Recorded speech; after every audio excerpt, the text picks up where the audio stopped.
মা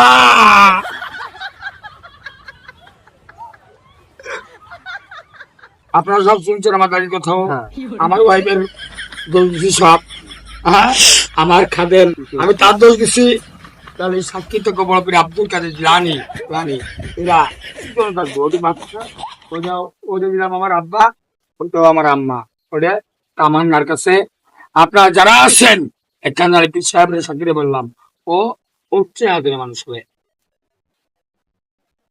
আর এগুলো এখানে থাকতে পারবে না। এটার পক্ষে আমরা আল্লাহর বান্দা নবী হযরত মুহাম্মদ সাল্লাল্লাহু আলাইহি ওয়াসাল্লামের উম্মত মুহাম্মদ।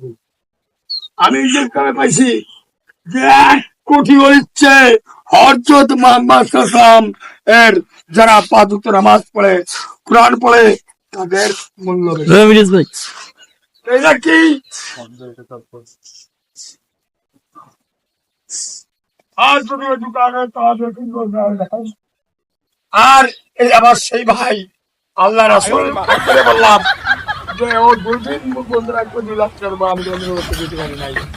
খালি দেখতাম মোবাইলে লাখ লাখ ব্যাগে কল এত কানে বলতে। হ্যাঁ, মোবাইল দিয়া এই দিয়া হ্যাঁ যাচ্ছে কিনা প্রতিবন্ধী লালন বলা করছে কিনা ওই মোহাম্মদ লালন খাদেম ওখানে। তারপরে আমি লাইসেন্স কি তোর বাল বাল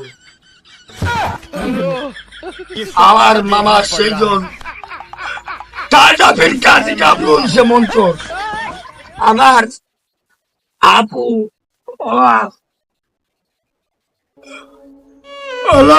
আমার আব্বুরে কেড়ে গেল। সে হলো কারা শুনবেন মরার আগে খাইলাম খাজা পিতারে। সে হলো বঙ্গবন্ধু ক্লাসমেট ছিল নবীর মুক্তি শহীদ আবু সুফিয়ান খাইল নকশালে। তারপরে আরে হয়েছে যখন প্রস্তাব করে বলে আমি তো বেগলি আর কন্যা বের হয়ে গেছিলাম বিসমিল্লাহির রহমানির রহিম। ওইটা কাজ করতে টাকা দিতে ওইটা প্রতিবন্ধী 500 টাকা করে মোবাইলে প্রতিবন্ধী থাকে। তারপরে সে কে মোহাম্মদ আলী খাদের 3টে নিতে করতো 3টে বুঝছেন। একটু হলো যে আমার দাদি গাড়ি লিখতেছে পাটের পাড়া জায়গা সব যাবে। আমি ওই সময় কি করলাম